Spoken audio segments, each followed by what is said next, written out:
Now your screen is visible, sir. Ma'am, now screen is visible. No, no.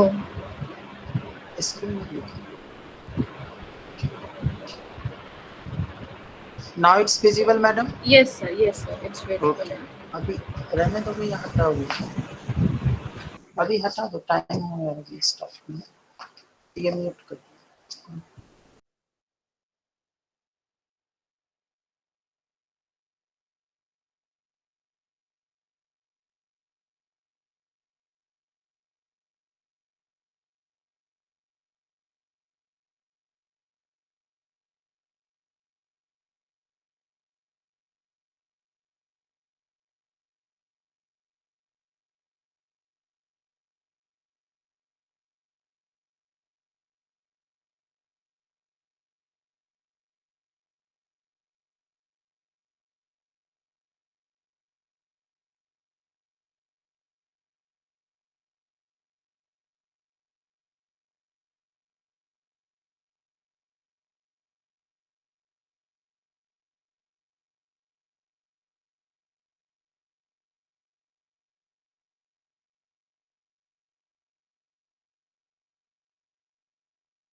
Hello, am I audible to all? Shachi ma'am, am I audible?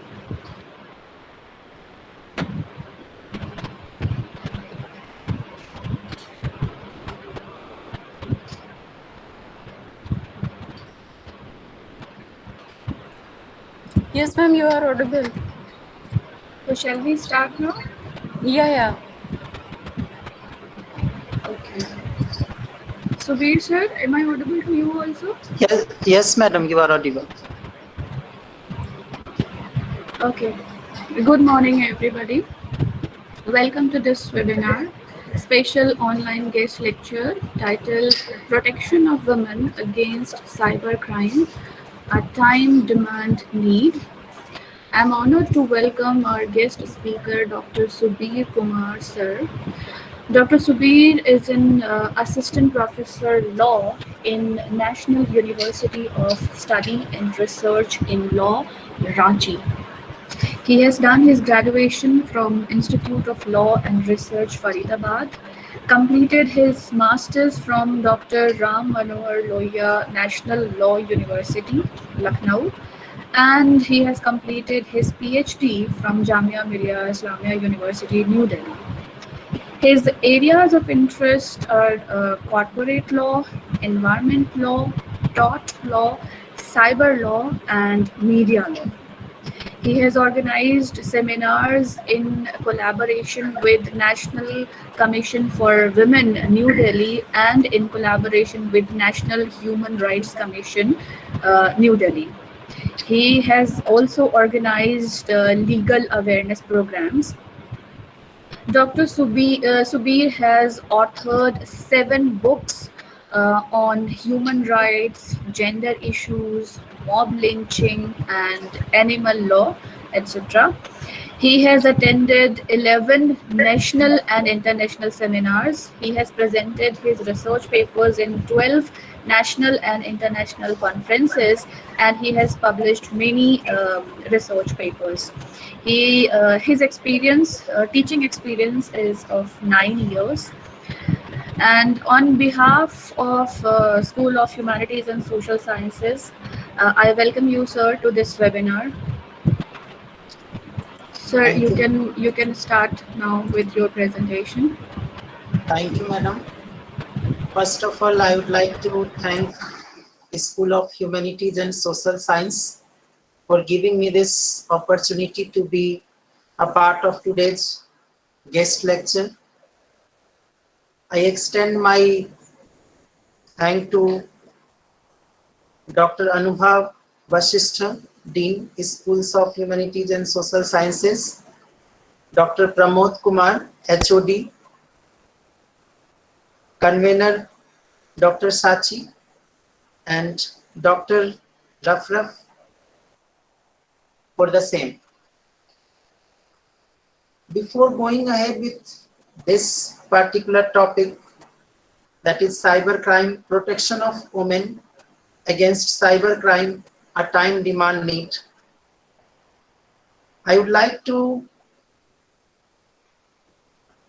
point out 2 or 3 things to all the participants, that in order to be more understand on this particular topic, let us make it more in the form of discussion. PPT I will share to all of you, and if there is any doubts in relation to the particular points or the topic which I am going to cover today, you feel free to stop me there only so that it can be clarified at that level. Now, as a discussion with madam, I hope you people are knowing basics कि law होता है, law is there, but not in detail. So little bit this topic is dynamic in nature, and at my level I will try my level best to satisfy with my knowledge to all of you on this particular topic. So can we start now? Hello? Yes, sir, you can start now. Your Okay. screen is not visible to us, sir. Share your screen. Now it's visible? Yes, sir. Yes, sir. It is visible now. Okay. Now before discussing, first of all, I would like to know from all of you, what do you mean by crime? Anyone can speak?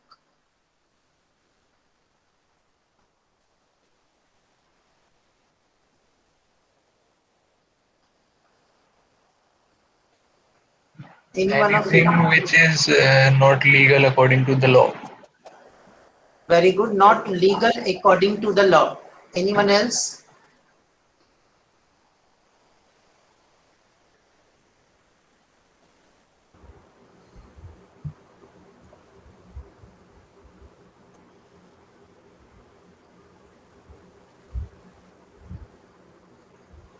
Hello? Anyone else want to say something? What do you mean by crime?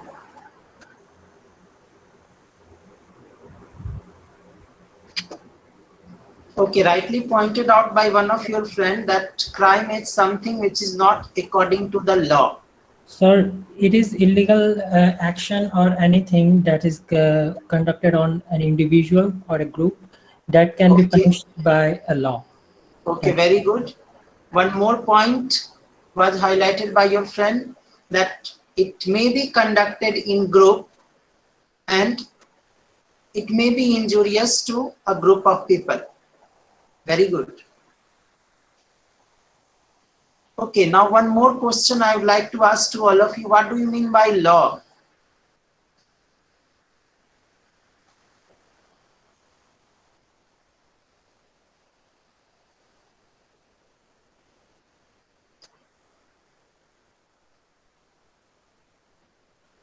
Please speak if you have any idea. Sir, it's a set of rules for a country to work under those rules, and anyone who don't follow that can be punished. Okay, sets of rules and regulations. Very good. So Anyone else? it is a rule of conduct or an action that a nation or a group of people agrees to follow. That is Very good. Rule of conduct. Okay. Now one more term I would like to ask to all of you. What do you mean by the word cyberspace? Any idea to any one of you?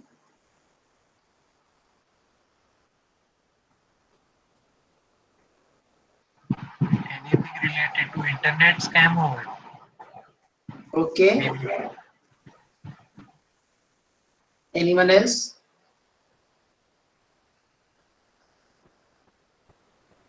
so it is the interconnectivity of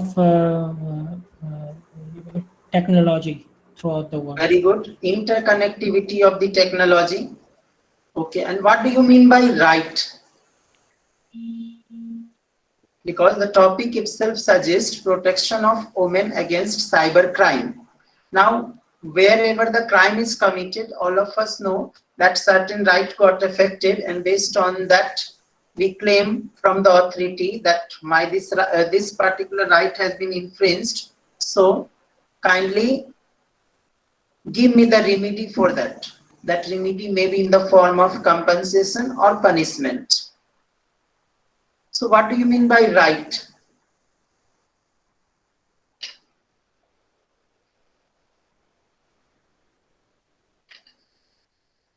Anyone have any idea?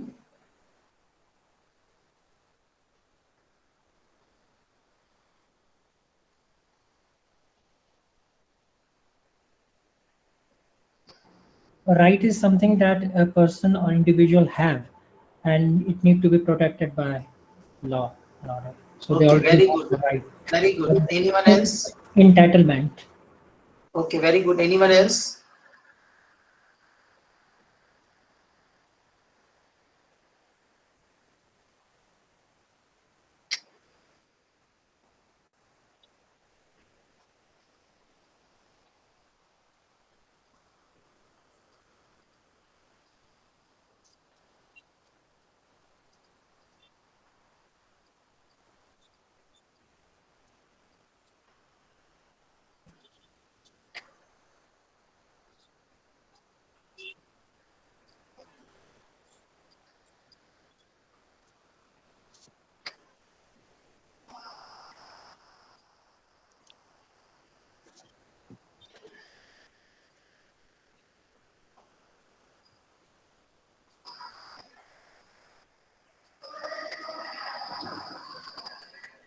Okay. Now as I asked to all of you, protection, as the title suggests, protection of women against cyber crime, a time demand need. Now, crime, as you people pointed out, that something which is wrongful act, some wrongful activity committed by maybe a single individual or a group of individuals which are directly or indirectly associated with a particular wrongful act. Now, once we are saying that a particular wrongful act, it means it is not justified, reasonable, and fair in the eyes of law, and the person who is committing that crime is not legally authorized to do that. Am I clear to all of you? Hello? Yes, sir. You are audible. Now, I would like to give one example here. For example, आप कहीं रास्ते में जा रहे हो, रास्ते में एक बच्चा पानी में डूब रहा है. This is your moral duty to save that child. This is not your legal duty. If you are not saving that child's life, you will not be punished according to the law. But if you conspired that, okay, 3 or 4 persons sat together and discussed that, okay, today we are going to do or commit robbery at Mr. X house or Mr. X residence. Now there was a meeting of mind, pre-planned activity was there, and all the 4 persons effectively participated in that, and that wrongful act is committed, that is robbery. Now, for that you are not legally justified, not law has authorized to interfere in the domain of the next person or infringes the right of the next party, so you will be punished for that. Now coming down to the term crime. Crime itself involves 2 important aspects. Number 1, mens rea and actus rea. Now, as I gave one example कि एक बच्चा पानी में डूब रहा है and you are having moral duty to save the life of that child, but you are not legally bound to save the life of that child. So at that point of time, there is no such legal rules and regulation by which you are bound to save the life of that child. But in the second case, where you have committed robbery, you are not lawfully justified, so you have committed crime. Now, as I pointed out, 2 or 3 persons decided that they will commit robbery at such and such place and such and such time. So there was a meeting of mind. So somewhere or the other, the mens rea, which is the crux of fixing the liability of a person for criminal liability, is there. Second, with respect to the meeting of mind, they decided to commit robbery, and on that ground, they have pre-planned their activity and they have successfully completed their job. And that job is wrongful act, and for which they are punished. Supposed to be punished by the law, because they are not lawfully justified. So that is actus rea. So in crime, there are 2 basic essentials, that is mens rea and actus rea, and both are the essential ingredients for fixing the liability of a person under criminal law. Am I clear to all of you? Hello? Yes, sir. Yes. Okay. Sir. Now, as I pointed out in this example, that 2 or 3 persons decided to commit robbery, and for which they have acted accordingly, and the commission of offense took place. At that point of time, that person is not lawfully justified, not legally bound to do so, and for that, he or she is liable to get punishment by the competent authority with respect to that act. Now, By committing robbery somewhere or the other, the loss has been caused to the next person where the robbery has taken place. किसी के घर में अगर डकैती होती है या robbery होती है, at that point of time, maybe the loss of property, loss of life, there are number of things attached to that takes place. So, at that point of time, the loss which has suffered, for which he is claiming his right from the competent authority by filing an FIR or by approaching to the court of law, or the case has been filed, proceeding has been initiated, and by giving the punishment, the message has been given to the society, and based on that message, the interest of that person whose right has been infringed by the other person who have committed the robbery or dakati, so his interest is justified. आज आपको 5 रुपए की जरूरत होती है, so for getting 5 rupees, you are working somewhere, and by working your interest to get healthy or happier life needed satisfied. So at the same point of time, protected interest. Right is our protected interest. At every level, the protected interest shifts, and according to the time demand, it changes with respect to the requirement. Right to education is a fundamental right. Now, that particular education, आज आप LLB कर रहे हो या LLM कर रहे हो, or you are doing MA in English or BA in English, in which whatever the stream may be, but the protected interest of that student is to become a successful individual in life, become an engineer, doctor, जो भी है. So depending upon the nature of degree or nature of interest, you got enrolled in a particular course, and based on the successful completion, you will be rewarded, and that reward is your interest, protected interest.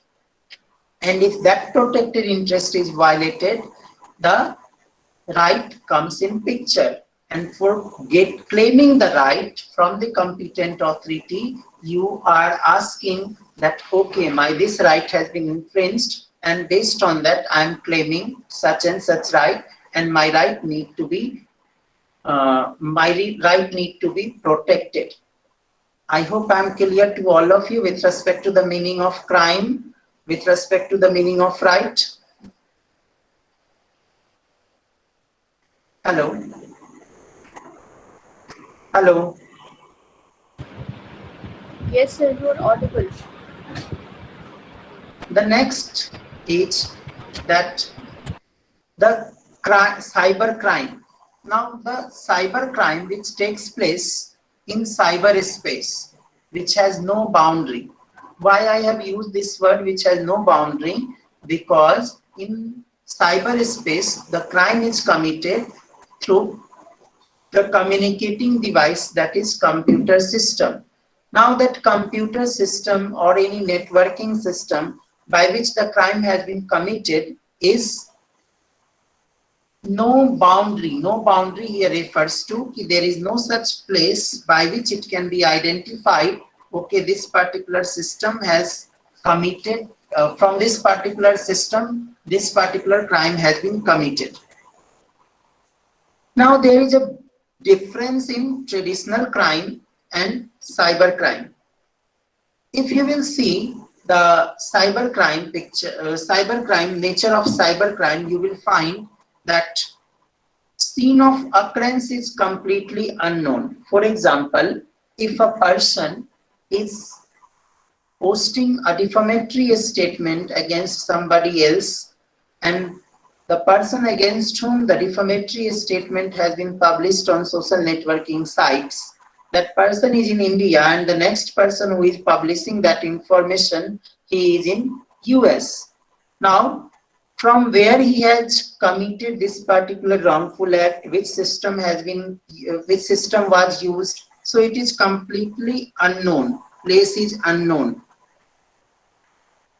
Now, With respect to investigation in normal crime, we are aware that, okay, jurisdictional aspect is clear. With respect to pecuniary or territorial limit, the power and functions of a magistrate or the place where you can approach or whom you will approach under Indian Evidence Act and CRPC, Criminal Procedural Code, it specifically talks about that where you need to approach, which magistrate will try this particular case, how much amount case will be heard by a particular magistrate, whether he is district magistrate, whether he is subdivisional magistrate and all.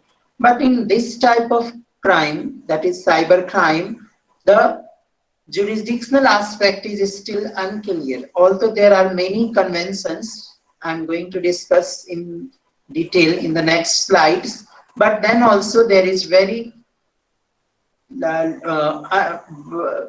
unclear on the part that where this particular jurisdictional aspect is justified and to what extent the crime can be tried under this particular law or rules and regulation. There are various conventions in that regard, European Convention on Cybercrime, European Data Protection Directives and all, but they all are silent in that regard. So there is no such clear identification with respect to the nature of crime in cyberspace, that is a particular place where a particular crime has been committed. That's why in cyberspace I have identified it's a global domain because number of networking systems are there, but which networking system is the exact place where this particular crime has been committed is still unknown. And the global domain within the information environment consisting of the interdependent network of information system or infrastructure including the internet, telecommunications, network, computer systems, and embedded processors and controllers. Here I would like to give one example. As I pointed out, in cyberspace, global domain works. Now that global domains which is identified, for example, as I pointed out, one individual has published a defamatory statement against another person sitting in US. So at that point of time, the system, networking system is unknown. But the person who has published that defamatory statement, that person is the originator of that message and originator or preparator, and the person against whom the information has been published, that person is known as addressee, and the network system which has been used or the network service provided are known as intermediary who has transformed that information. So in cyberspace there are three, I should say, I should use the word three pillars of identifying the cyber criminals, that are originator, addressee, and the third one is the intermediary through which the information has been transformed.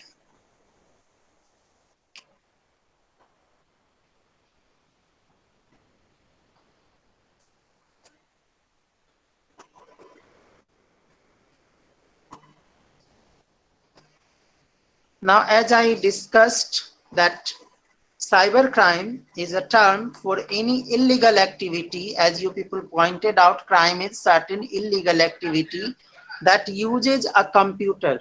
I also pointed out to all of you that computer system is the place from where the information is generated, and it's a primary means of commissions.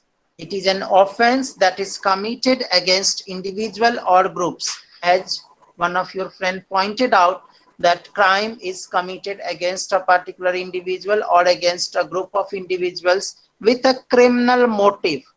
Motive is ulterior intent by which you commit any wrongful act, and for that wrongful act you will be punishable according to the law to intentionally harm and reputation of the victim or cause physical or mental harm to the victim directly or indirectly using modern telecommunication networks such as internet. In cyberspace, internet will be the most important source of transforming the information, and that information which has been transformed, that information has the relevancy in that regard to find out that okay, this particular crime has been committed, and in that regard there is certain requirement which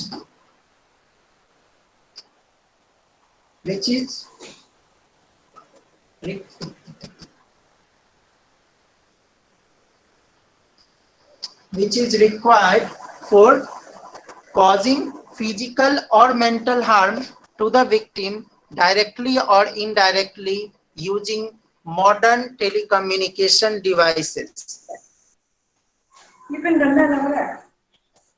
Now coming down to the nature of cybercrime, if you will find out that nature of cybercrime, it's a criminal offense. I request all the participants, please mute your mic. Hello. Miss Mariam, please mute your mic. Miss AC. Miss Hello. Mariam, please mute your mic. Hello. Yes, sir. Am I audible to all of you? Yes, sir. Yes, sir. You are audible. Okay. Please Now, go ahead. coming down to the nature of cybercrime, as I pointed out in the previous discussion, it's a criminal offense or any information network or the internet, and a violation of law in cyberspace.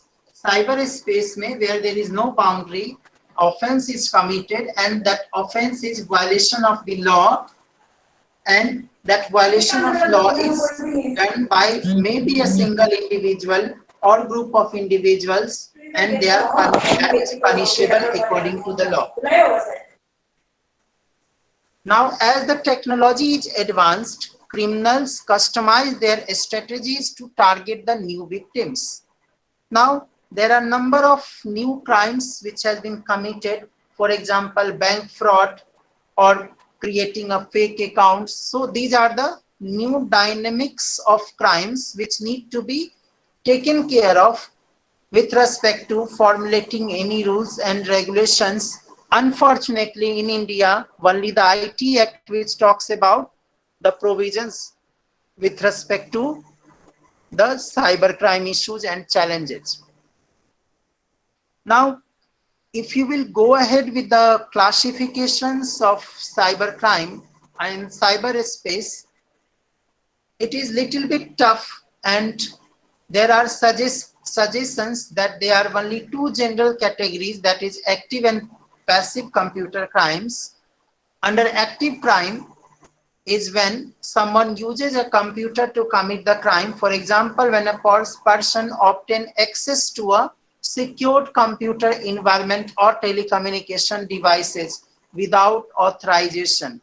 And a passive computer crime occurs when someone uses a computer to both support and advance the illegal activity. An example of that is when a narcotic suspect uses a computer to drug shipments and profits. Am I clear to all of you till this stage? Yes, sir. Yes, sir. Yes, sir. Now, as cybercrime, so the victims may be a man or woman, but if you will specifically focus on the topic, because the title says cybercrime against women. Now, women will be the targeted group of victims who may be sometimes a victim of cyber stalking, cyber bullying, cyber harassment, identity theft, breach and violation of privacy, and the new dynamics of crime, that is voyeurism, has various facets of cybercrime. So one by one in brief, I am discussing all of you. Number one is cyber stalking.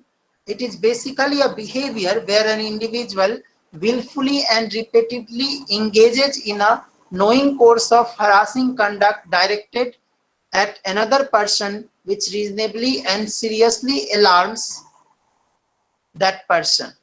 This is one of the most talked about internet crimes in the modern world. It involves a person's movement across the internet by posting a message, by threatening someone like that. आप किसी को भी एक ऐसा message भेजते हो जिसमें harassing की जाती है mentally, and you are targeting, and basically the cyber stalking usually occurs with women who are stalked by men or children who are stalked by adult predators. You will be surprised here in Jharkhand. There is one place nearby Devgarh, that is Jamtara. It is a hub of cyber criminals. And you will be surprised that children of below 18 years of age, they are smart enough to hack your account, to do all these types of cyber criminals activities, which is directly or indirectly hampering the rights of the next person. Cyberbullying was first used in 1998 and is defined as the electronic posting of mean-spirited message about a person, often done anonymously. Here the person or the victim is not identified, but simply you are sending a particular message which is not justified, not reasonable, or not fair at any point of time. And it takes place over the digital devices like cell phones, computer, tablets, and all. So basically, this is also related to cyber harassment, which is the next slide. Harassment is basically characterized as repeated behavior that intended to disturb or upset a person, though through the use of internet. A particular class of harassment which is sexual in nature is known as sexual harassment. Among several things, in majority it includes persistent and unwanted sexual advancement. And women are the more targeted victims of this type of cyber harassment, which usually pertains to unconsented conduct. As in all of the cyber crimes, consent is immaterial because the person or the cyber criminals who are engaged in this type of activity, whether it is cyber bullying, cyber harassment, or any crime, the consent is immaterial with respect to either threatening of any individual or any website which has been created to work out in relation to disturbing or harassing any woman. Next is identity theft. Now, identity theft occurs when someone uses your personal identifying information and pretends to be you to commit fraud or to gain other financial benefit. Dear, as you people pointed out in the beginning, that somewhere or the other, the benefits is attached to cyber criminals. Benefit here refers to that is pleasure, for which they are not lawfully justified. If you are using the identity of the next person in a negative way by identifying personal information and which pretends to commit the fraud, it means somewhere or the other you are not lawfully justified.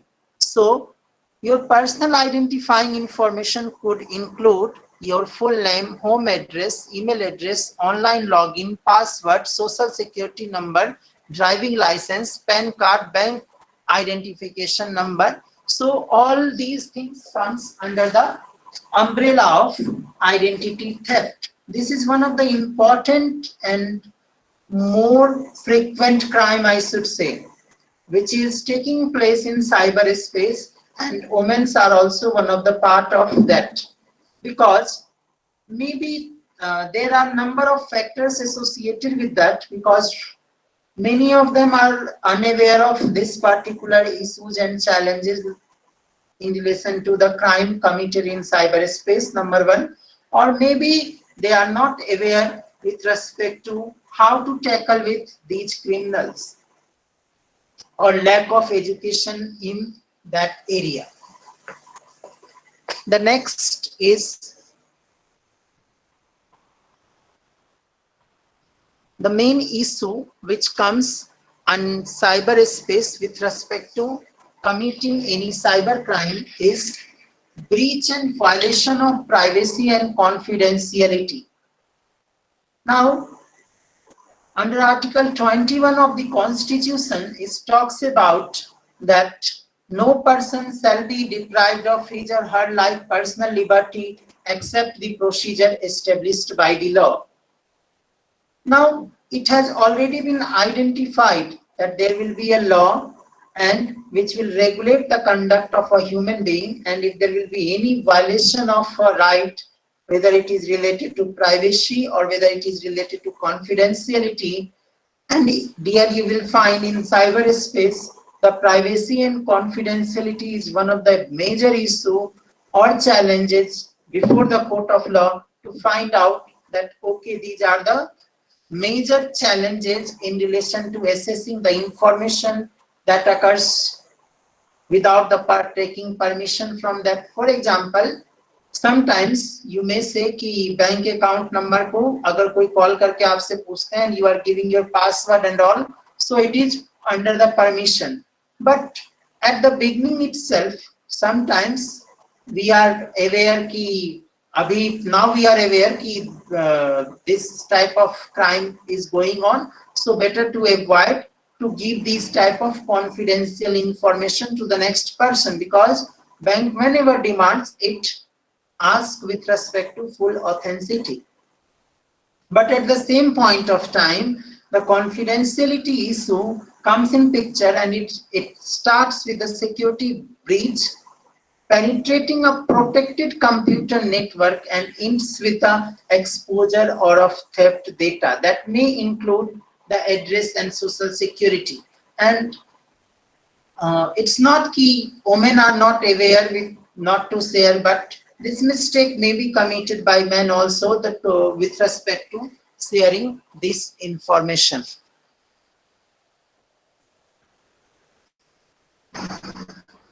Now, voyeurism is one of the important crime which is committed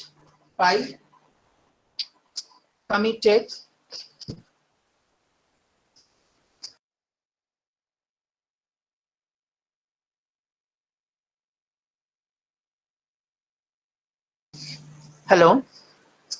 Hello. Hello. Hello. Yes, sir, you are audible. Okay. All of you are getting till this point? Any doubt? Hello. Hello.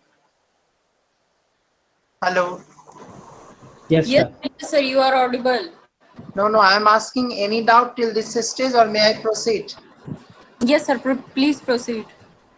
Okay, voyeurism is one of the important crime committed against women that is punishable under IPC, Indian Penal Code, under section 354C, which describe as viewing or capturing the image of a girl or woman going about her private acts where she thinks that no one is watching her is a crime. That includes a woman using a toilet or who is undressed or in her engaged any sexual act. Now it is an act that blatantly introduces a person's privacy and personal space. Now you may think of that what is the need of including this particular provisions which directly talks about the privacy and confidentiality issue of a woman. This is raising the protection of dignity and respect of a woman, and that need to be protected. And the person who are indulged in this type of crime, they are liable for punishment, because to put a person in a situation where you take control of their dignity, where you get to decide whether or not to expose their body or intimate acts, is not only the atrocious but more mentally harming than it is physically. This particular crime is against the woman, and it is raising the dignity aspect as well as the issues and challenges with respect to the mental issues or challenges or psychological impact on a woman if she comes to know that this particular crime has been committed against her and she is the victim of that. So it will have some negative impact on her, and it will create some other issues and challenges. The next form of crime against women is cyber pornography. Cyber pornography means publishing and distributing or designing pornography by using cyberspace. It basically refers to portrayal of sexual material on the web. This is another threat to the female netizens, as they never know which actions of theirs are being recorded and would later and end up on the internet. Now you may think of that how it is related to the and why it required the protection. Now, protection of women is one of the important issues, that is the crux of gender sensitization part also in today's dynamic world. Now, when we are talking about pornography or cyber harassment in any crime or voyeurism, it takes place in cyberspace, but the laws which occurs that may affect a woman physically or mentally, because the reason behind this, our society is not too advanced that it will accept, okay, this particular crime, if it has been committed by women or against the woman, it can be relaxed because it's a male dominated society, number one. Number two, the society has not reached to that level where, because this cyber pornography or any voyeurism, any type of wrongful act which has been committed against women, they are unaware, because the next person who is making this or creating a platform and for which the right is abused, so it need to be identified, and nobody knows that, okay, this crime is going to be committed against me and I will be the victim. So the advancement need to be done in relation to knowing that who is the exact wrongdoer, but it requires more advancement, and that is, it will take some time. Based on the basic introduction with respect to crime against women, if you will identify the categories of cybercrime, it is phishing, spam, or hacking. There are three modes of committing cybercrime, and they can be categorized under phishing, spam, and hacking. Now, phishing is the act of attempting or trick customers into disclosing their personal security information, which I asked you. If you are receiving a call for bank account details or other sensitive information, and their message may be the recipient update, validated or confirmed. By confirming, you lose 5 lakh rupees from your account. Phishing is a two-time scam first steals a company identity and then use it to victimize consumers by stealing their credit identities. So it is a unlawful interference without lawful justification. Coming down to the next form of facet, that is spam. Another form of cybercrime is spam mail, which is arguably by the most profound product of the internet ability to place unprecedented power into the hands of a single person.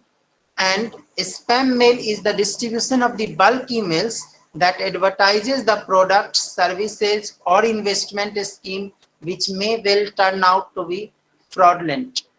The purpose of a spam mail is to trick or con customers into believing that they are going to receive a genuine product or services, usually reduced price.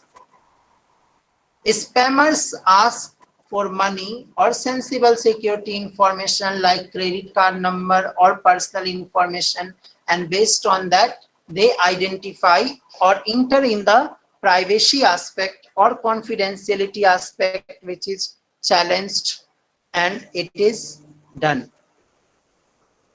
The next facet which I pointed out in our discussion is hacking. Hacking is one of the most widely analyzed and debated forms of cybercriminal activity and serves as an intense focus for public concerns about the threat that such activity poses to society. And clear-cut definition of hacking is the unauthorized access. Unauthorized means without lawful justification you are interfering, and subsequent use of other people's computer system. Subsequent use of other people's computer system here refers to you are using that computer system, and in that computer system you are without lawful justification utilizing your application of mind for wrongful loss for which you are not lawfully justified or reasonable. Am I clear to all of you? Hello. Yes, yes sir. Now, all of us know that Constitution is the source of all the laws, because in Constitution itself the authority derives the power, creation of the pillars of the government, that is legislature which makes the law, executive which implements the law, judiciary which interprets the law. All the authorities derives their power from the Constitution. Constitution is the base of all the law, I should say, whether it is cyber law, whether it is administrative law, whether it is company law. So everywhere you will find the relevancy of constitutional aspect in regard to protection of rights of a group of individual. Now, at that point of time, if you will find, there are certain provisions in the Constitution which talks about that Article 14, which talks about equality. Now you can ask me, कि sir equality का क्या provision है? Equality is कि when you are talking about that each, and when I discussed in the previous time that Article 21, no person shall be deprived of his or her life, personal liberty except the procedure established by the law. Now, any law which has been made within the territory of India, you may see any Dare Act. It is clearly written, an act enforced within the territory of India. Earlier it was written except the state Jammu and Kashmir. Now it is also included. So it's clearly written, the law is binding on all.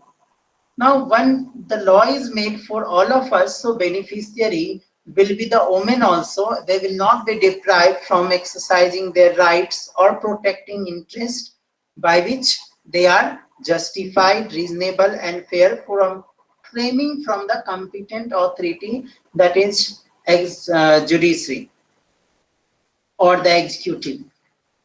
Article 15 also speaks about non-discriminations of the rights against women. Similarly, Article 16, Article 19, for example, Article 19 talks about the freedom of trade and business. Now, some people, what they do, that any activity committed in cyberspace, they are running in the form of business. So why it should be allowed? It need to be stopped. Article 21, I pointed out that it talks about the right to life and personal liberty. Now that right to life and personal liberty, except the procedure established by the law, is the crux of enjoying the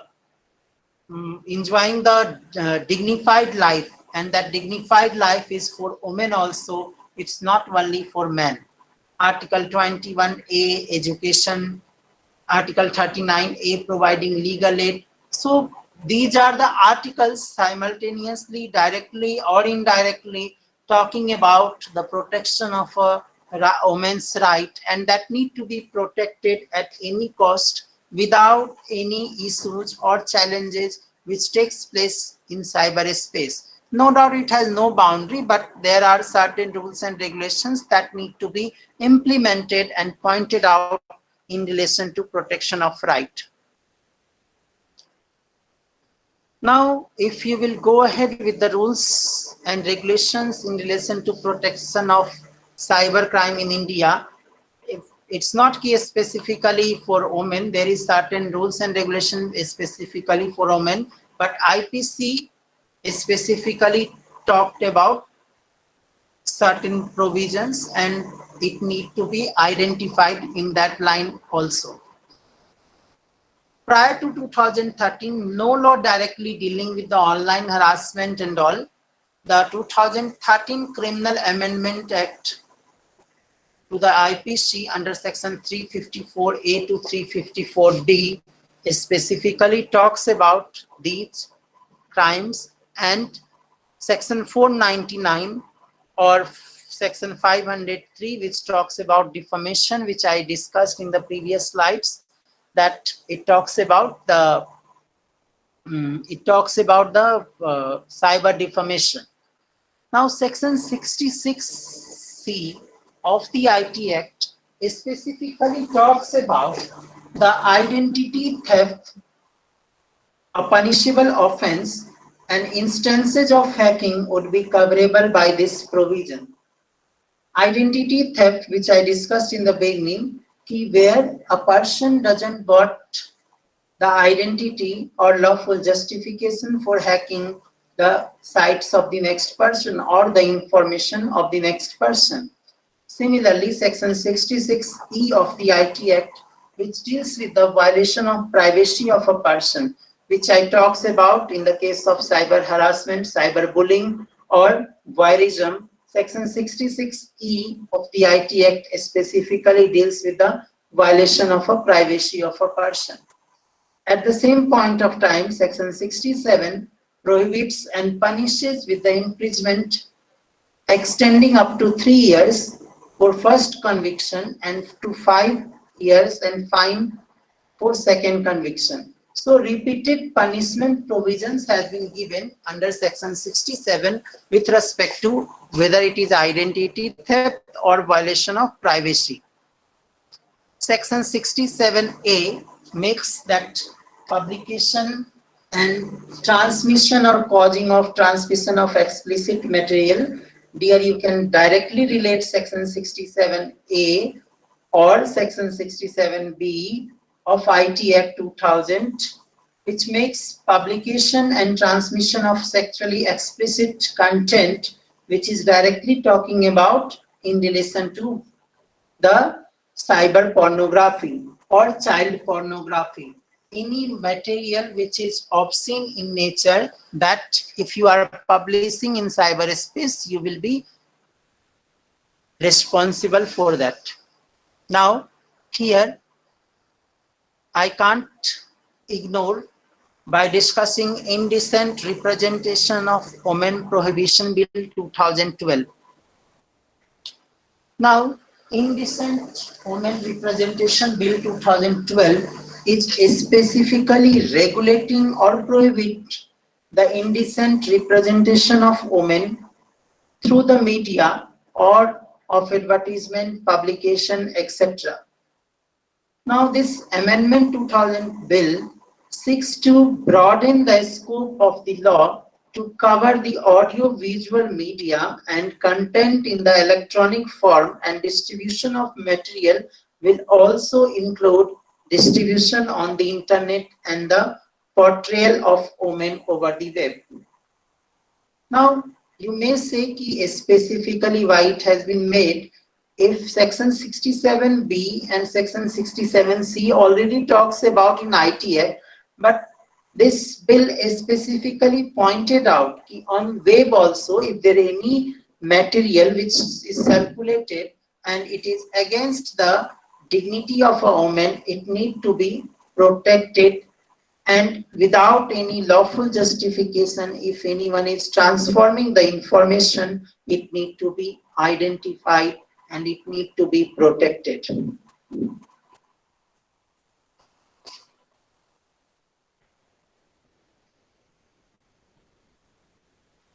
I hope I am clear to all of you till this point. Hello?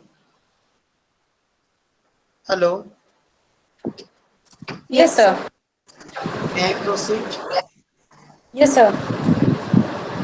Now, in India, we have discussed the constitutional provision with respect to protection of the rights of women and other provisions under Indian Penal Code, and in IT Act, we have covered certain provisions. Now, coming down to the international provisions, there are certain conventions and rules and regulations which directly talks about with respect to protection of cybercrime in cyberspace. Now, cybercrime is a growing concern to countries at all the levels of development and affects both the buyers and sellers. Now, you may ask, sir, ये buyers और seller को आपने कहाँ से involve कर दिया? Now, once you are transforming any information or any explicit material or any obscene material against women, and you are selling on website, and you are transforming the information without lawful justification, so it needs some regulations in that regard. And it is the growing concern of not only the developing country like India, but of other country also. While 154 countries, I can assure that 79% have been enacted cybercrime legislations, and the very region of Europe has the highest adoption rate, that is 93%, and Asia Pacific lowest, 55%. But anyway, they are adopting in their laws and making it more effectively. But the question here is why there is a need of international rules and regulation. The reason behind this is, as I pointed out in the beginning, that cybercrime takes place in cyberspace which has no boundary, which has no limit. Okay, this particular territorial limit will be there, this particular pecuniary limit will be there. So in order to deal with that, international cybercrime conventions are there. The number one is African Union Convention on Cyberspace Security and Personal Data Information. Second is Council of Europe Convention on Cybercrime, also popularly known as Budapest Convention on Cybercrime. Model Cybercrime Law, that is Model Law on Computer and Computer-Related Crimes. SADC model, which specifically point out on computer crime and cybercrime. HIPCAR, that is Harmonization of ICT Policy, Legislations and Regulatory Procedures in the cybercrime related issue. ITU, that is International Telecommunication Union Cybercrime Legislation Resources. These all are the conventions which directly talks about that how to regulate the conduct of a human being, not only at national level, but at international level. Now, question here is, in order to regulate that, the reason behind this is cybercrime is not a matter of concern of only the developing country like India, but it's a matter of concern for all the developed and developing nations, and that need to be identified in relation to various issues and challenges faced by a particular group of community, whether it is developed community nations group, or whether it is underdeveloped or least developing countries groups. So it needs to be identified in relation to certain model law where it can be pointed out. Now, European Union on cybercrime, it took a series of action to tackle the cybercrime by implementing coordinated law enforcement and legal harmonization policy. Civil liberty has also been a focus in anti-cybercrime field, and the Council of Ministers of the European Union adopted in November 2008 the Council strategy to reinforce the fight against cybercrime. The European Union rules on cybercrime corresponded to build a different provisions in relation to conventions on cybercrime.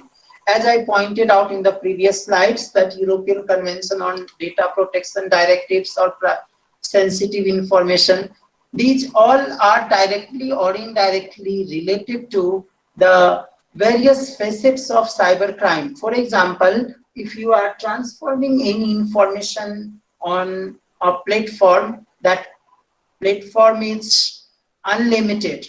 Unlimited means there is no fixed boundary. So at that point of time, if there is any conventions or rules, any particular national legislation is silent, so at that point of time, you can take the benefit of various conventions in which the next country is signatory. And if the law is silent, the convention, based on that, the person can be extradited. I hope you people are not knowing the meaning of extradition. Extradition is entering into extradition is the treaty between the two countries by which, suppose if I have committed some wrongful act and I left, I'm presently the citizen of India, and after committing the crime, I left from India to US and I shifted there since long back. So if I have committed a particular crime during the regime when I was in India, so if there is extradition treaty signed between India and US, so I can be tried for the offense and I can be called back to India for getting tried for that particular offense which I have committed in India, and for which I will have to be abide by the rules and regulation of India. And on the other hand, asylum is the granting shelter with active protection. The best example is Dalai Lama for that. Granting shelter with active protection means कि international law में जब कभी हम किसी को एक particular crime के लिए shelter provide करते हैं. For example, दलाई लामा को इंडिया ने shelter provide किया because the crime which he has committed, he was identified as political offender in China, but that crime, that offense which he has committed over there, it's not an offense in India. So he was granted active shelter with protection. So at that point of time, the asylum comes in picture. These are the certain terms in international law which directly or indirectly related to try the offense. The next is the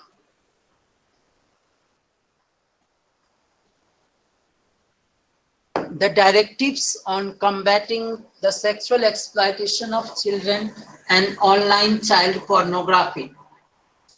When we are talking about women's protection of right, we can't forget that children are also the victim of child pornography and other issues related to that.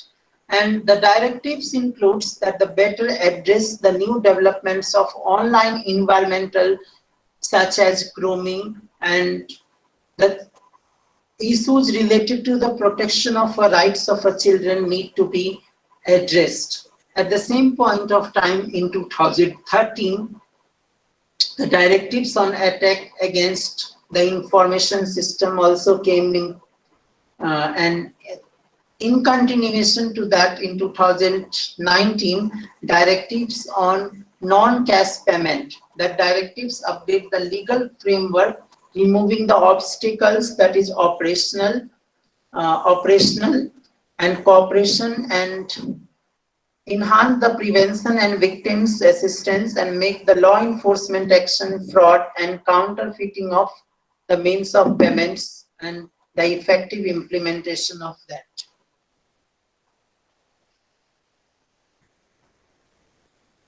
If you will see that 2018 proposals for regulating and directives the facilitating the cross-border access of electronic evidence and criminal evidence. As I pointed out, in cyberspace there is no boundary, so there is certain issues with respect to evidentiary value. एक particular individual ने India में रह के crime किया against the person who is residing in US. Now, what will be the rule and regulation with respect to evidentiary aspect or evidentiary value, and what will be the authenticity of electronic evidence? That will vary from Indian Evidence Act and US Evidence Act. So there is a proposal to regulate and directives the facilitating of cross-border access to the electronic evidences.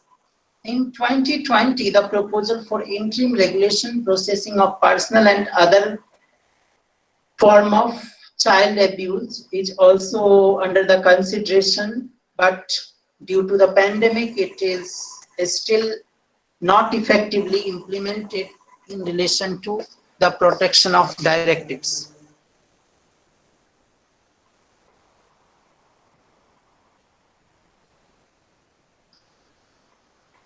Now,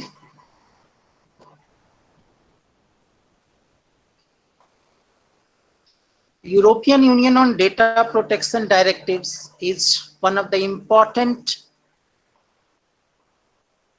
issue that has come in relation to cyberspace. Now you may think of the data kya hoti hai.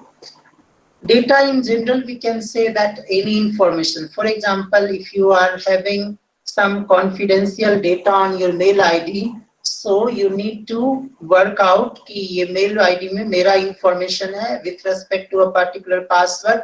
You are only entitled to access those mail. Not other person is entitled to access that mail ID and password because it is sensitive information. And National Data Protection Board, European Union countries have set up a national body which is responsible for protecting personal data in accordance with the Article 8.3 Charter of Fundamental Rights of European Union. European Data Protection Board is an independent European body that shall ensure the consistent application of data protection rules through European Union, and European Data Protection Board tasks consist primarily in providing general guidance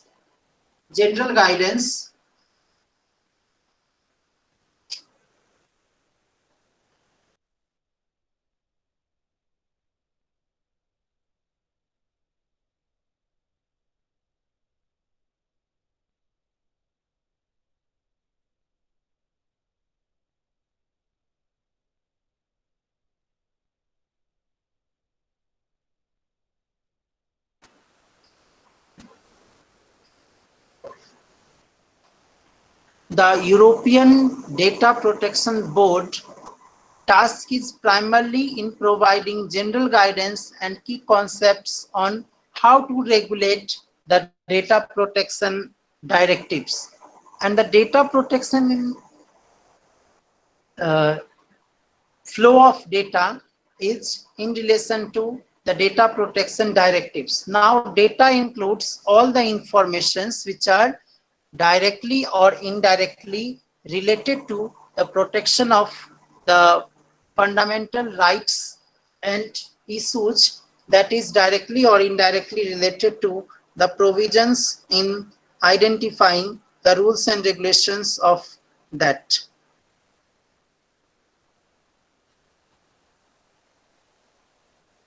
Hello? Hello? Yes, sir. Sir. Yes, sir. Am I clear to all of you till this stage? Yes, sir. Yes, sir. Okay. Now coming down to the next.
Hello. Hello. Yes, sir. Now this slide is visible to all of you. Yes, sir. Yes, sir. Okay. The next part is that significant increase of cybercrime against women during this lockdown period. Now, this particular point specifically I have mentioned in my slide because this is one of the important factors that in the newspaper you people have seen that there is increase in cybercrime related issues, or there is an increase with respect to domestic violence and all. Now, the significant increase in cybercrime against women, specifically sextortion, during the COVID-19 induced the lockdown with caged criminals targeting them online. You will not be surprised that according to National Commission for Women data, 54 cybercrime complaints were received online in April, and in comparison to 37 complaints received online and by post in March and 21 complaints in February.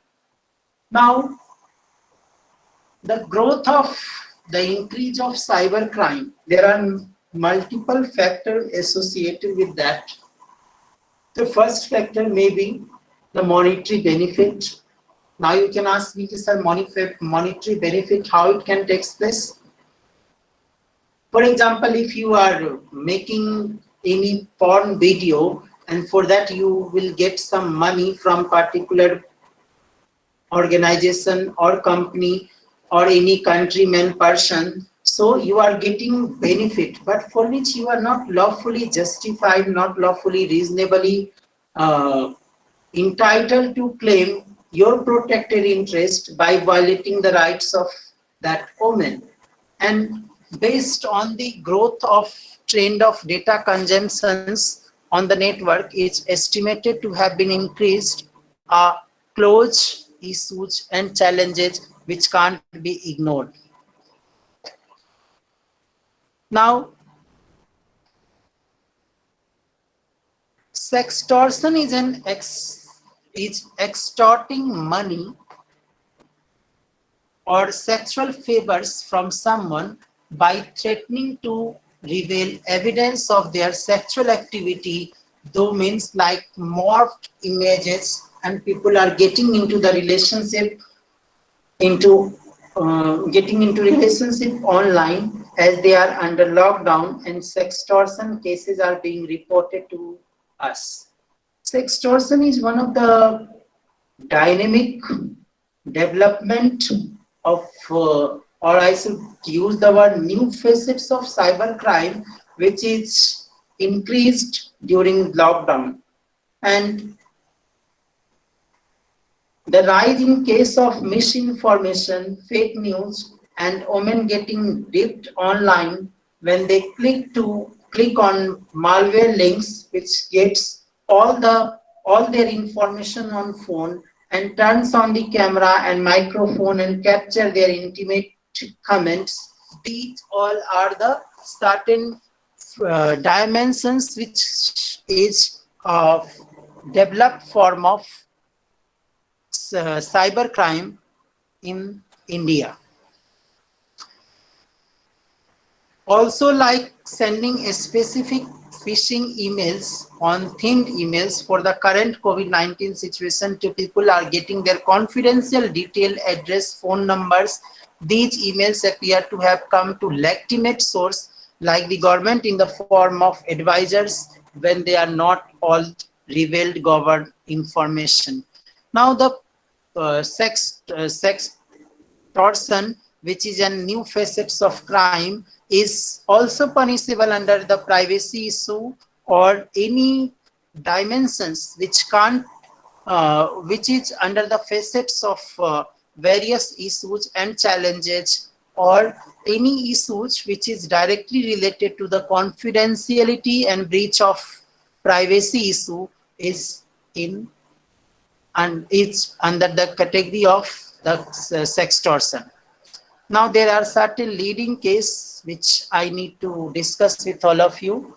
They are Ritu Kohli case is an eye-opener for India, and it was the first reported cyber sex crime in India, and it was reported on 18th of June 2000 in Delhi. In this case, a 30-year-old software engineer, Manish Kathuria, was arrested by the officials of the Cyber Crime Branch, New Delhi, for harassing a woman by chatting on the internet. Now you may say कि sir ये जो chatting के through harass किया गया, that will come under cyber harassment, or sextortion also can be included to some extent, but it is not directly related to that, and it is the case which is basically harassing a woman with respect to chatting on the internet. Now, Manish reportedly used to chat on the website www.micr.com under the name of Mrs. Ritu Kohli. He used obscene language while chatting and also gave her a residential telephone number for further chatting. As a result, Mrs. Kohli started getting obscene calls at her residence, and due to the disturbance, Mrs. Kohli lodged a complaint. After the inquiries, the Delhi police stressed that the culprit had started the criminal proceeding against him under Section 67 of the IT Act and Section 509 of IPC for outraging Ritu Kohli modesty. Now, the reaching the modesty of a woman is somewhere or the other reflecting the dynamics of privacy aspect, confidentiality aspect, or I should say the challenges by which physically or mentally, if you are pushing any person to commit maybe suicide or any wrongful act for which he or she forcefully enters in that committing that crime.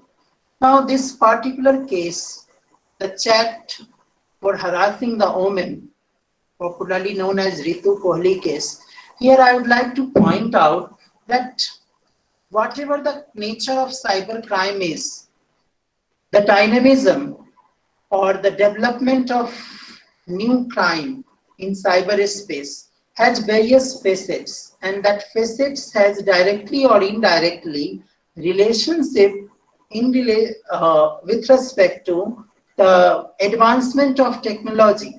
But advancement of technology has certain bad impact, or I should say those impacts which are not directly or indirectly related to the development of new facets of crime like sextortion, and it need a special attention by educating a group of community.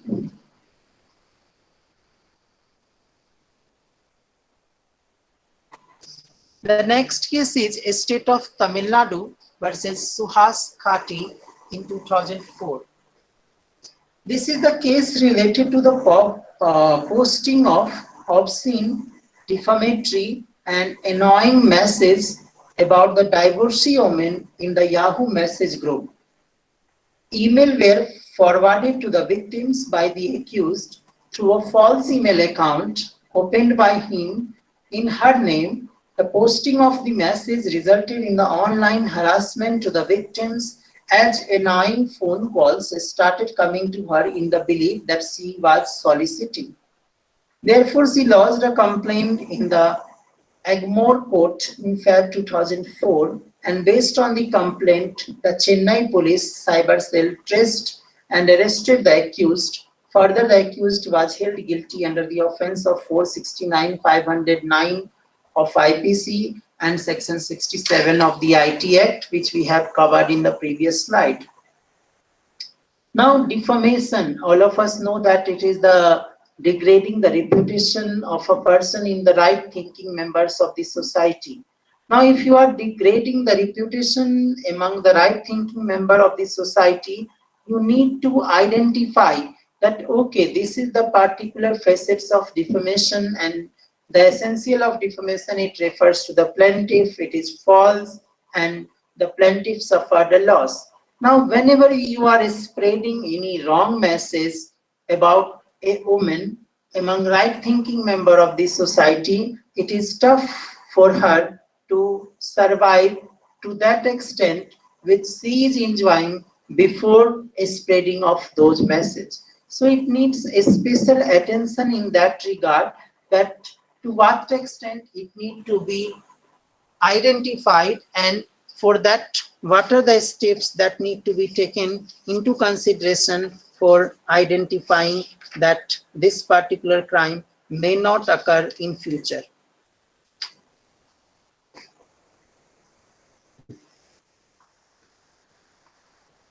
The next case is Karan Gitora versus State of Annathers. This case was reported on 8th of May 2020 on cyber stalking, when the petitioner filed an application to grant the anticipatory bail, and this case dealt with a woman, Shivangi Saxena, whose marriage could not be consummated, and she filed a divorce with mutual consent. In between, she came across that Karan Githora while chatting on the internet, who told her that he loved her and wanted to marry her.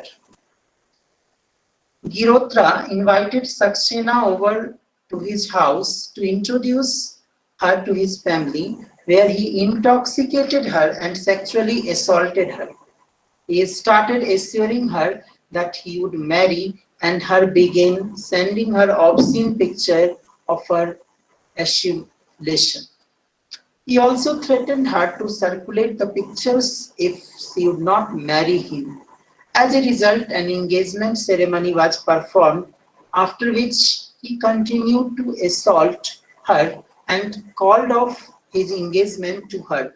Frustrated by this, Saxena filed a complaint under Section 66A of the IT Act, and although the court rejected the plea of anticipatory bail, but did not give serious custodial interrogation. Now, if you will see the consequences, first you decided to marry, then divorce. There are various facets of the dynamism of this case. But the point was, if you are circulating any information, assaulting and giving threatening, it is punishable under the law. Now, the punishment which has been given, that need to be in consequence with respect to the privacy or confidential aspect of any individual, whether it is woman or man, and he was punished under section 66A of the IT Act.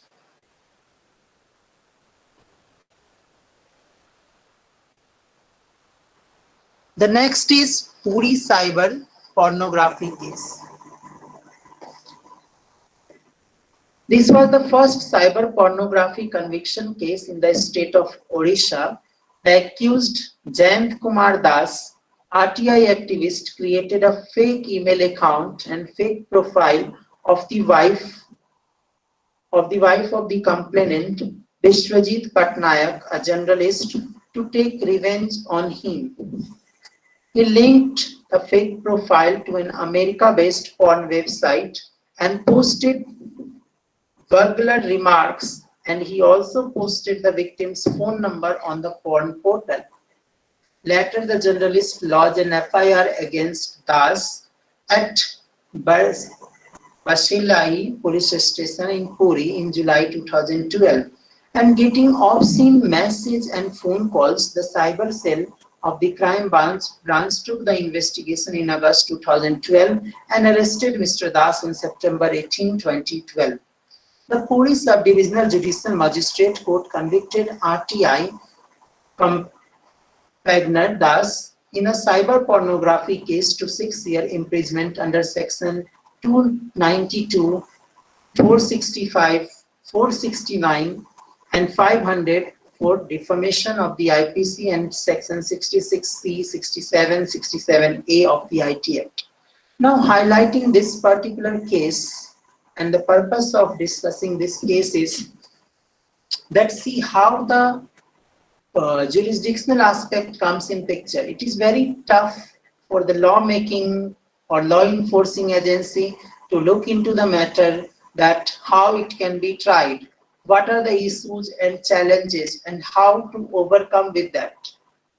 Jurisdictional aspect comes in picture, that which court has the jurisdiction to try this particular matter, what will be the consequences, what will be the nature of punishment, how he will be punished. So all these aspects need to be taken into consideration while identifying any cases which is directly or indirectly related to the identification of a crime against women.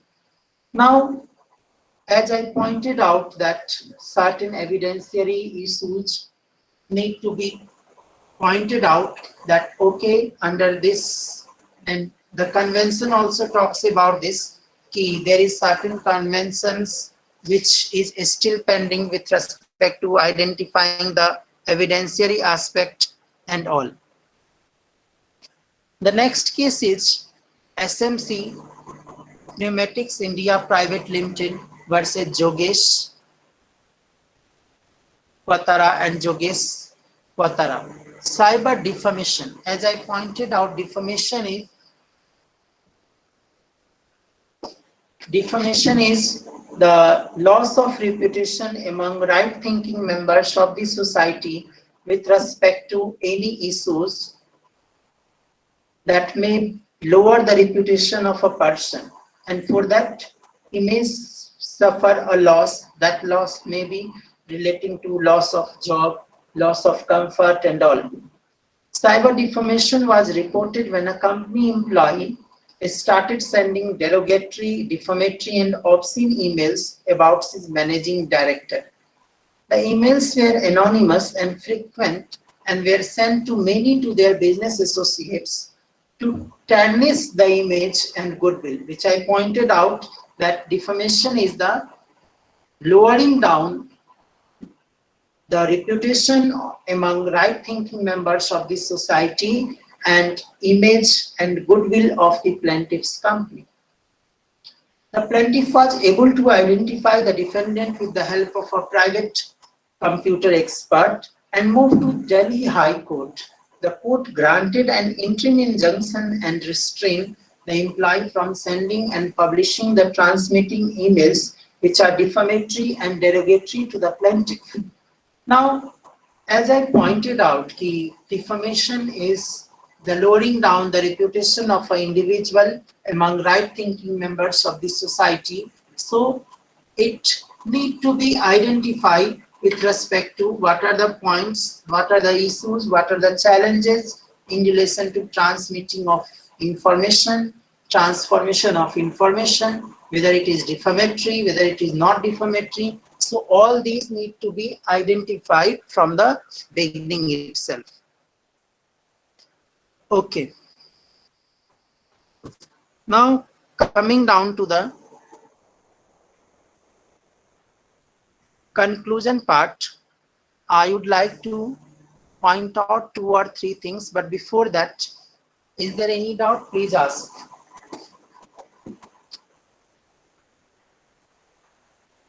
Hello?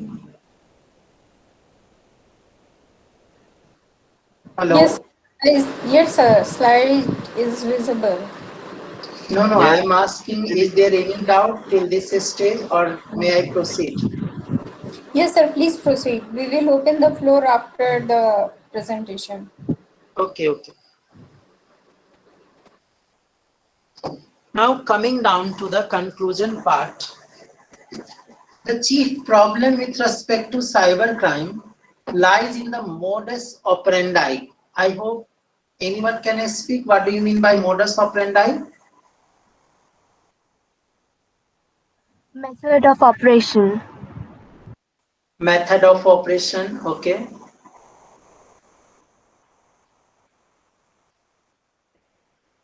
Anyone else?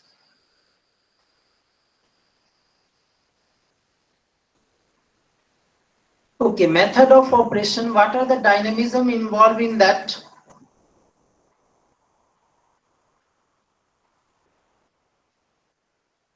Anyone can answer? What are the dynamism involved in modus operandi?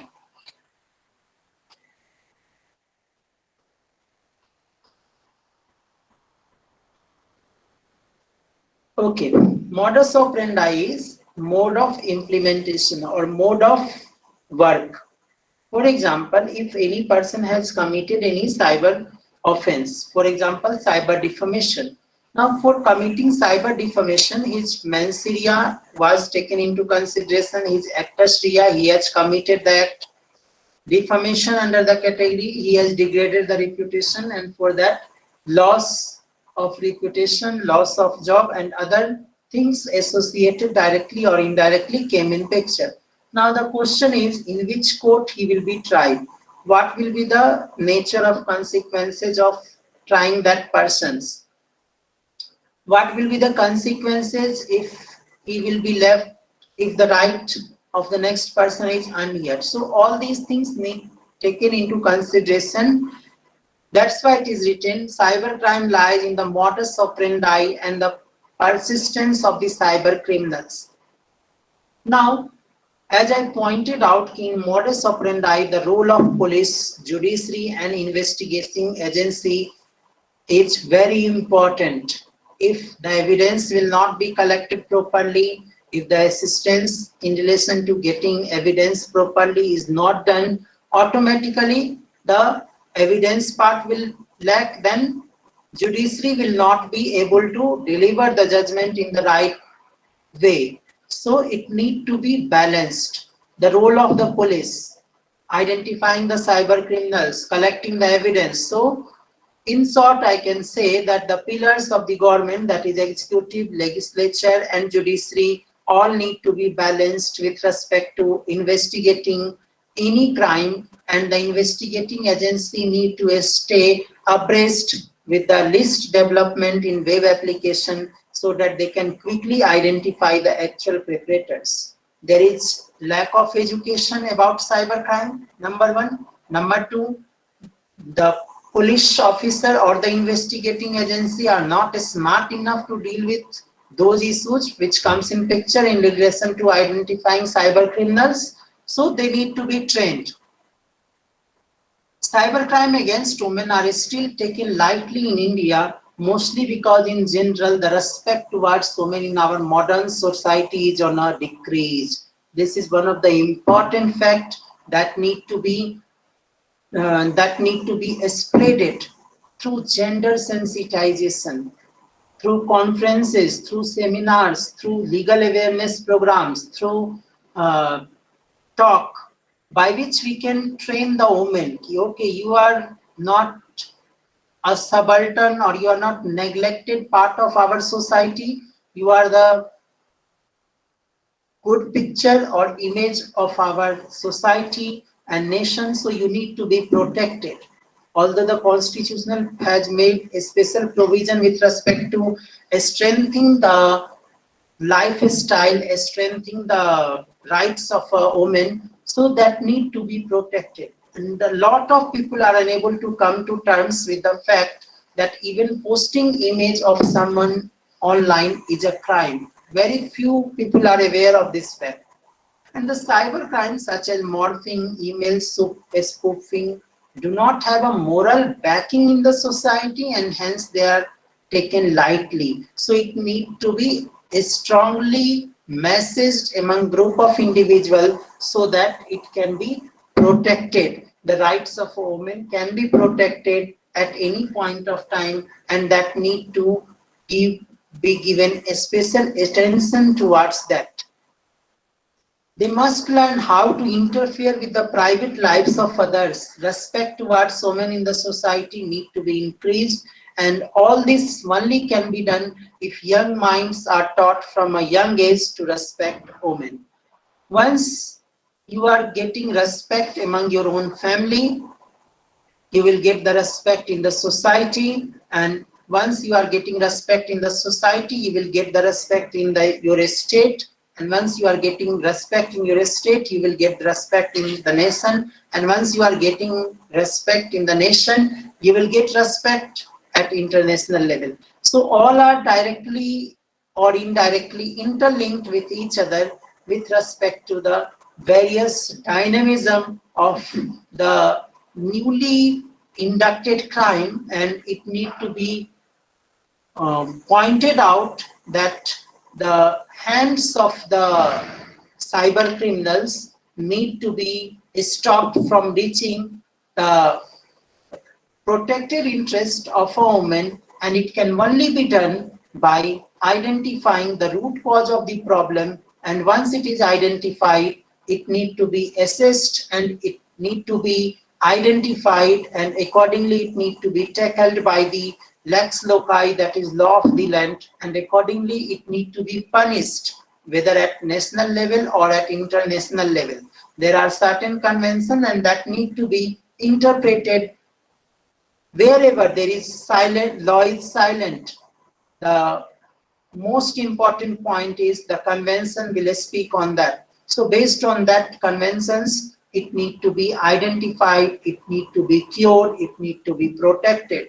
And once we are protecting the exact aim of the dignified life or civilized society pattern lifestyle, that is where social, economic and political justice is secured, it is directly related to identifying the dynamism of the basic tenets of the life. Now, in short, I can say that in relation to dealing with the cyber crime against women, a time demand need, certain area need to be worked out. Number one, education of the women. Once you are educating the women, automatically they are aware of their rights and duties, so automatically they can be protected. Number two, the judiciary, executive need to be trained with respect to the various dynamism of crime.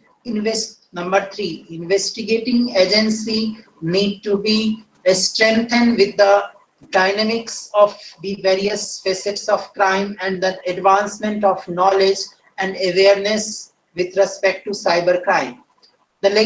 Number four, the legislative authorities are supposed to be visualized with respect to the amendment in the act if it is required.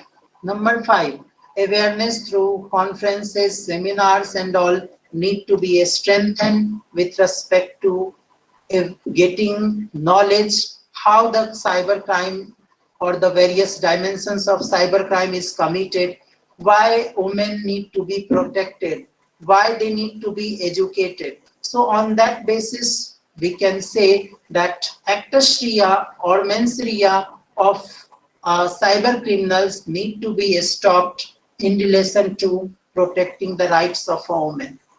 This is all about this particular topic. Now I request all of you, if there is any doubt, please ask. Thank you, sir. Now I would like to open the floor for question answer or any doubt, or even for any kind of comments or observation participants want to make. So floor is open.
Okay, so we assume that there are no further questions or queries. So now we will move forward towards the last session of our talk, and that is word of thanks. So first of all, I would like to thank Dr. Subir Kumar, who agreed to deliver a lecture on such a on such important topic. And the point is that in today's world, when everything is connected online, we can see the surge in such kind of crimes. And in most of the cases, we see that most of the people do not register these kind of crimes, or something bad happened to them, because mostly they are not aware about the laws and regulations. It's not in their knowledge that no, there are laws which can protect them. So I think this is a very timely and very needed talk which should be going on. And more awareness is the only key that we can stop such kind of crimes. So in this context, I would really like to thank Dr. Subir Kumar. Why? Because he illustrated all different dimension of cyber crimes, and what kind of laws and regulations are there which are protecting us. And he also gave us a lot of examples as well, and made it so easy for us to understand such a legal, because this is a very technical topic. But thank you so much, sir, that you made it so easy for us to understand. And we really look forward to have another collaboration with you in future, and we would like to have you again so that you can enlighten our students and our faculty about this topic in our next session as well, when we will have a new batch of students, because this is really very important topic, and a lot of awareness is needed in this regard. So thank you so much, sir, and we really look forward for a fruitful collaboration in future as well. Thank you so much. And next, I would like to thank my colleague, Dr. Rafraf Shakir, for all her hard work and planning of this webinar, and all my colleagues from School of Human and Social Sciences, and above all, the Dean of the School of Social Sciences, Dr. Anubhav Vasisht, our HOD, Sir, Dr. Pramod Kumar. Thank you so much for providing all kind of support to us. And last but not the least, all the participants who took their time and they showed their interest in this webinar and made it successful. So thank you, everyone. Thanks a lot. Have a good day. Thank you.